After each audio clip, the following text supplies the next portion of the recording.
Kalau saya mengatakan bahwa jujur itu penting, tapi bagi orang lain itu tidak penting, bukan urusan saya kok ngurusin dia nggak jujur. Tetapi gini, segala sesuatu akan punya bayaran.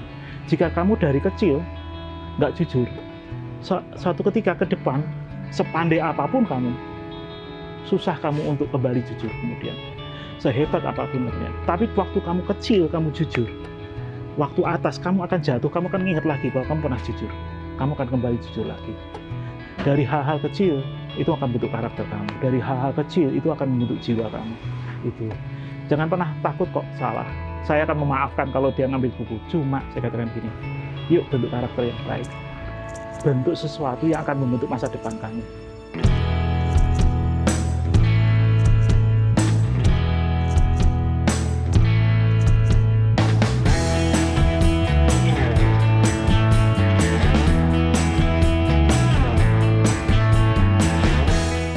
Saya di sini namanya Teddy, singkat TEDDY, jadi nggak panjang banget segala macam.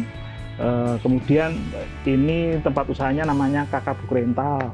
Terus berdirinya sih sejak tahun 90, jadi udah berapa tahun yang lalu lah. Mulai waktu saya masih SMA, artinya gitu. Saya di sini sebagai pemilik ya, artinya yang punya lah.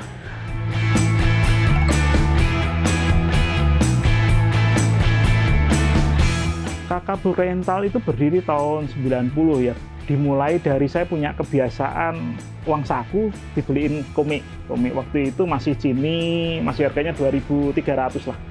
2.300 Cini, terus buku-buku udah lama banget kemudian. Lama-lama kekumpul banyak. Saya itu kurang suka novel. Nah, kekumpul banyak.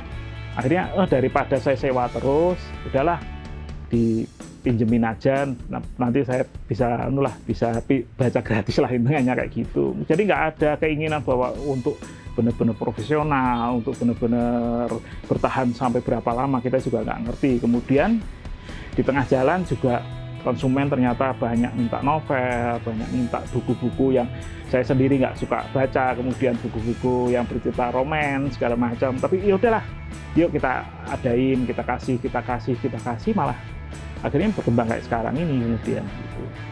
Ya dulu pertama kali berdiri ya di Biru, ya sekarang jadi Biru itu.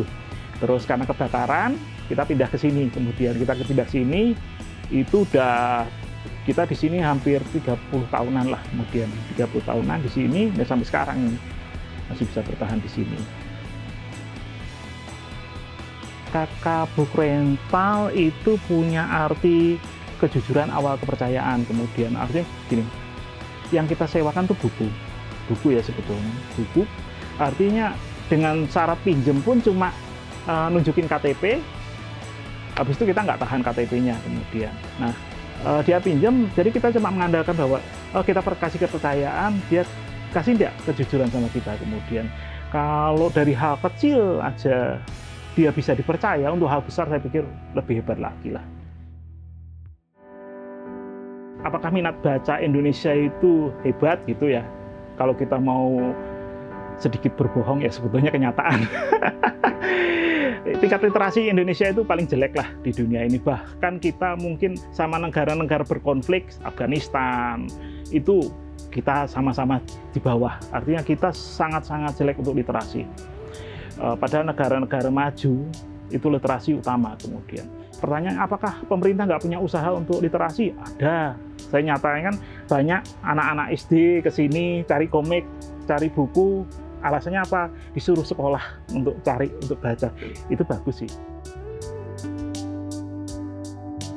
Komik itu sebetulnya bicara karakter bangsanya kemudian. Kita lihat Amerika kemudian.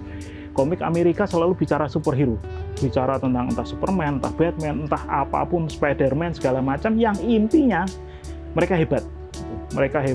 Dan itu membentuk karakter bangsa mereka kemudian. Eropa lebih soft, ada Tintin, kecerdikan, segala macamnya Tintin, Obelix, Asterix, segala macam. Itu buat karakter kemudian. Sedangkan kita, komik kita ini nggak bergerak. Komik kita hanya lebih banyak bercerita tentang realita nyata. Benny Mince, segala macam realita nyata kehidupan. Itu yang menyebabkan gini, kita nggak bergerak kok, kita nggak maju.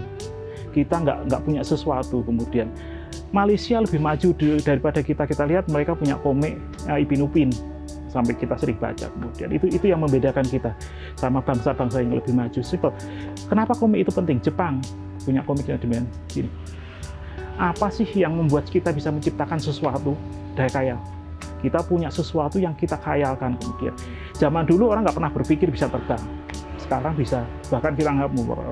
Zaman dulu kita nggak pernah berpikir bahwa ada komunikasi lewat HP segala macam. 50, 60 tahun, 70 tahun yang lalu nggak ada berpikir. Kemudian tapi apa yang menyebabkan? Karena kita punya daya khayal, kita punya, oh besok akan ada komunikasi kayak gini, besok. Siapa yang menciptakan? Kemudian orang-orang yang menciptakan komik, orang yang punya daya khayal jauh sebelum kita punya daya khayal. Terus apa yang terjadi sama bangsa kita? Membaca pun nggak pernah, berkhayal pun mungkin dianggap salah. Kemudian kita nggak akan pernah maju kalau demikian. Gimana sih yang saya lakukan untuk menambah minat masyarakat untuk mau membaca? Sebetulnya banyak hal. Satu, dengan mempermudah dia pinjem, itu aja sebetulnya udah baik. Mempermudah, nggak ada syarat-syarat tertentu yang memberatkan, nggak ada penahanan identitas, terus jangka waktu bacanya juga lebih panjang, sewanya juga terjangkau segala macam. Kemudian itu kita harapkan memancing orang. Tetapi ingat, saya katakan tadi, budaya instan itu akan mengalahkan budaya baca. Kemudian walaupun real, saya katakan dari kecil orang tetap nulis. 40 tahun yang lalu, 50 tahun yang lalu, terus saya masih SD, itu tetap namanya nulis itu pakai kertas. Kemudian kecuali 70 tahun yang lalu itu masih pakai apa, sampai sekarang pun tetap nulis pakai kertas. Kemudian artinya kertas itu masih belum bisa digantikan produk lain.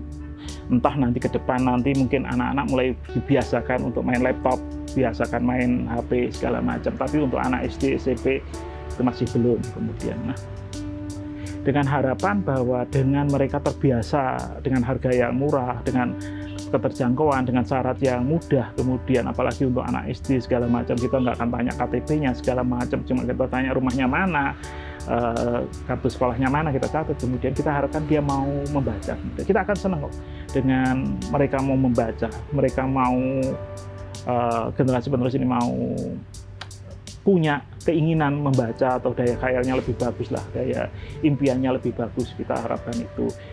Apakah itu akan bisa kemudian kembali sih, kemudian apakah orang tuanya juga dulu punya minat baca? Gini.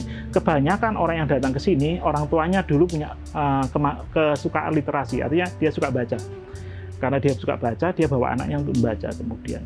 Tetapi jika orang tuanya tidak punya kesukaan membaca, sulit untuk anak itu ke sini. Mesti akan diarahkan ke main HP lebih sering kemudian. Nah itu saya katakan.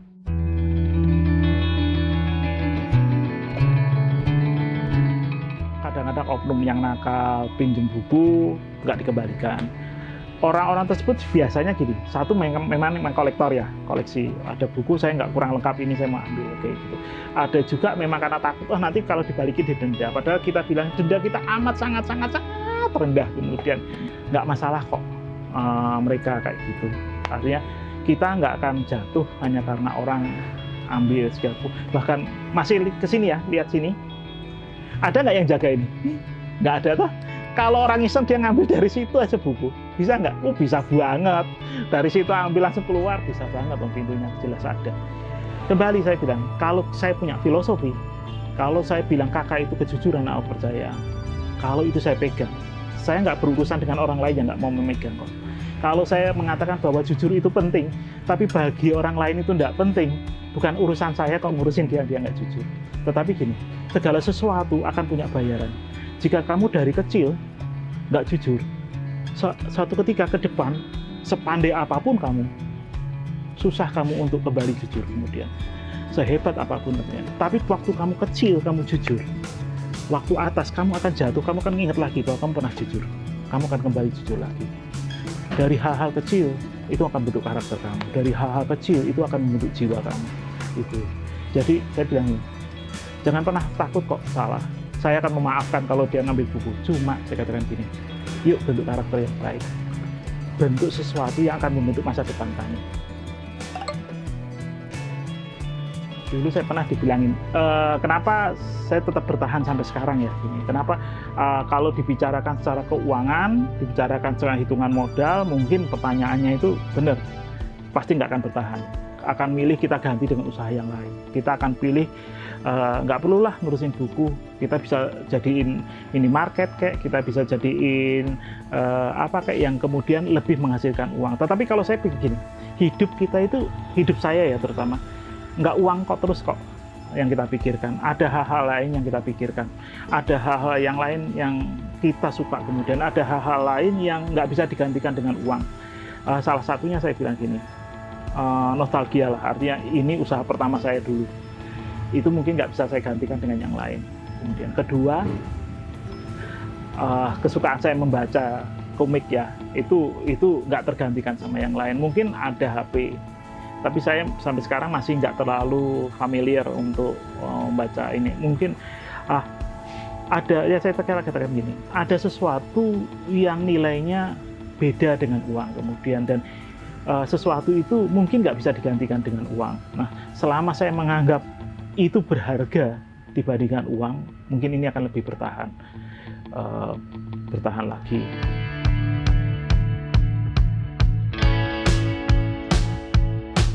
Kadang orang berpikir bahwa metamorfosa dari ulat jadi kupu-kupu itu harus indah.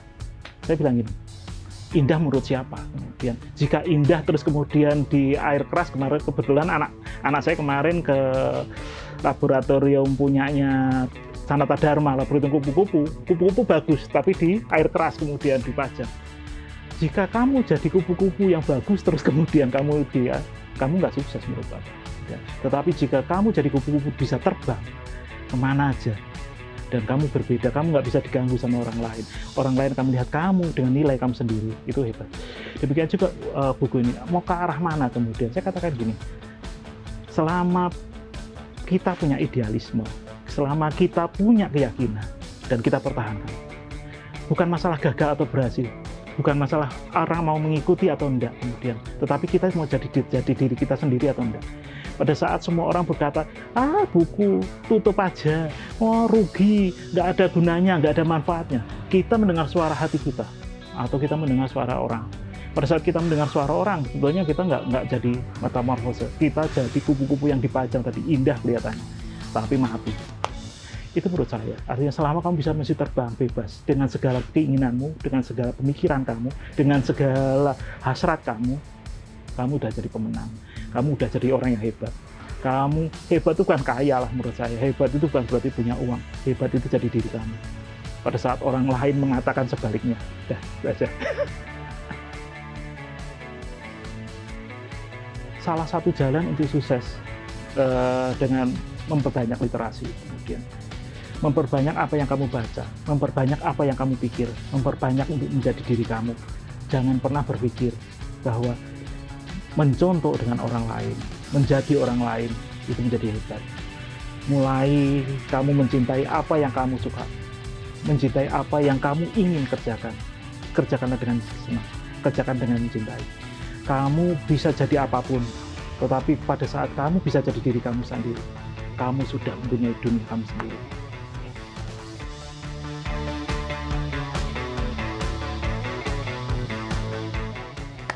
Bersama bermetamorfosa.